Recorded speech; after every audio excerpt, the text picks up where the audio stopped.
In this lecture, we shall be talking about first the datagrams, some issues relating to that, and then we shall be talking about layered network architecture, which is a very commonly used popular architecture for designing networking systems. Okay. Let us look at the datagram approach. Well, if you compare with the virtual circuit approach, the main difference comes here that no route is established beforehand. This is one difference or advantage you can say you have here. Advantage in the sense that there is no initial delay. In virtual circuit, because of the route establishment, there was an initial delay, and once the route is established, then only the packets can be transmitted. Now here, because there is no route established, so each packet is transmitted as independent entities. Just like you think of a postal system, as an analogy I am talking about a postal system. When you drop a letter in a letter box, each letter is sent or is being, you can say, dispatched as an independent entity. So you do not know which path the letter is following or actually how it is going, okay? So that you do not know, but one thing you know is that when you post a letter, you specify some kind of an address there, destination address. So here also, when you transmit a packet, the packet must carry the address of the destination node along with it.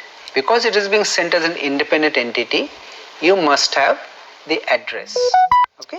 And it does not maintain any kind of history, like there is no concept of a path that is established and so on. So in that sense, there is no history of data communication or transmission that is maintained in this case. Each packet is being routed as an independent entity. Fine. So here the difference is, here every intermediate node will be taking some dynamic decisions.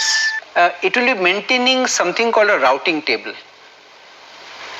So you see, if you think of a scenario where there is a node A, there is a node B, and there is a node C. So you are sending data from node A to node B and then node B to node C. Now this node B will be having some kind of a table that it maintains. That table contains some relevant information. And what kind of information it contains? It contains information like whenever an incoming packet comes, so it will contain information like where this packet has to be forwarded to, okay?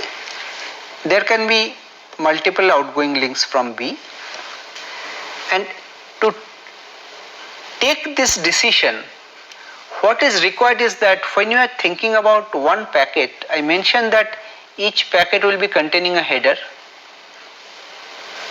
In this header, there must be a source address and also a destination address.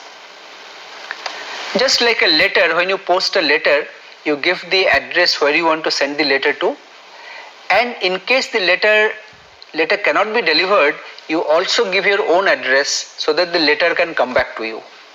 In the same way, in the header, there are other information also, but the most important ones are the source address, the person who is sending, and the destination address where you are sending, right? Now, just like the normal postal system, here there can be some problems.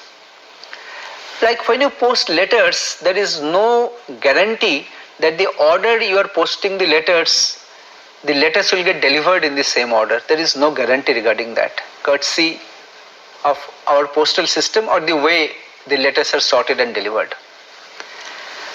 So packets may be delivered out of order. Why? because each packet is being routed as an independent entity.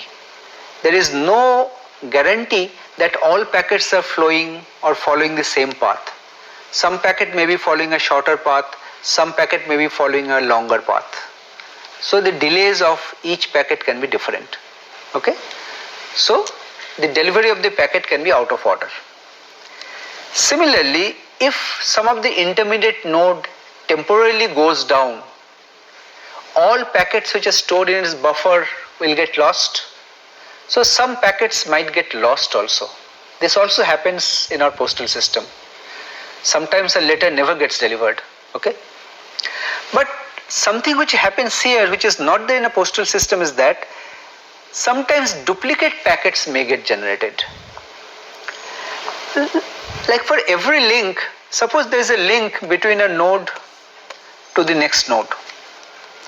This node will be sending some packets to the next node and will be expecting some acknowledgement to come that, well, I have received the packets correctly. If the acknowledgement doesn't come, the sender will assume that there is something wrong, let me send it again. Okay? But it may so happen that because of some other problem, the acknowledgement got delayed. But if the sender sends the same packet again, there will be duplicate which will be generated, right? So some duplicate packets might get generated. Okay. Now talking about the advantages of this approach, datagram approach, first thing is that if the number of packets is not very large, this will be faster than the virtual circuit approach, because in the virtual circuit approach there is an initial overhead of connection establishment. But once the connection establishment is over, packet transmission will be very fast. So if there are a large number of packets, then virtual circuit can be faster overall. Okay? Datagram approach does not need any route establishment in the beginning or route termination at the end. It does not require this. So in that sense it is more flexible. Packets can follow different paths.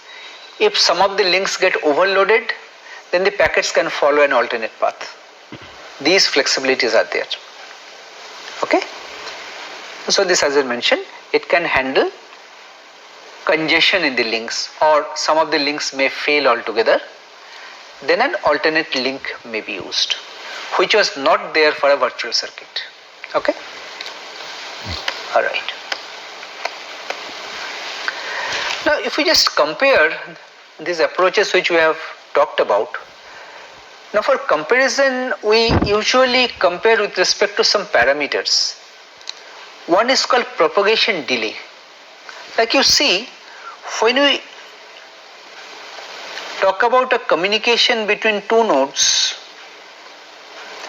propagation delay is the signal delay from source to destination. How much time a single signal transition takes to move from this place to this place. If it is a copper link, it can be something. If it is a fiber optic link, it can be different. If it is a satellite link, it can be different. So depending on the type of link, how much time, suppose you sent one bit of data, how much time that one bit will take to reach the other end, it depends on the medium. Suppose you are using a satellite, then it will be taking you a fraction of a second to go up to the satellite and again come back. Okay? So it depends on the medium. But transmission time is different. Transmission time depends on the bandwidth of the link. Well, you know that links are categorized by the speeds, kilobits per second, megabits per second, gigabits per second.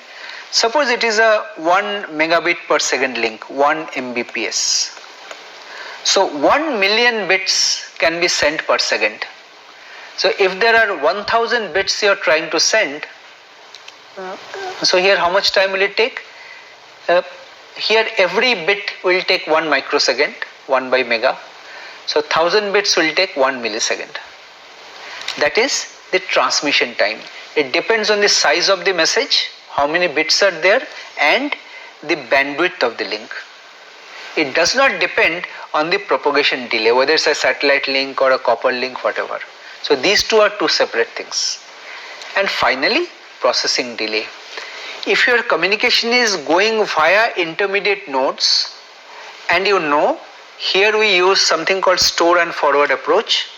So these intermediate nodes will also take some time to receive a packet, store it, consult the routing table, take some decision and then forward it. So it will take some small time for that. So that is the processing delay. So these are the different components of delay in a typical network communication. Now talking about circuit switching, here only this initial circuit establishment phase is there. But once this phase is over, this delay is over, you have a dedicated connection from source to destination. Data transmission can proceed in the maximum speed continuously without delay.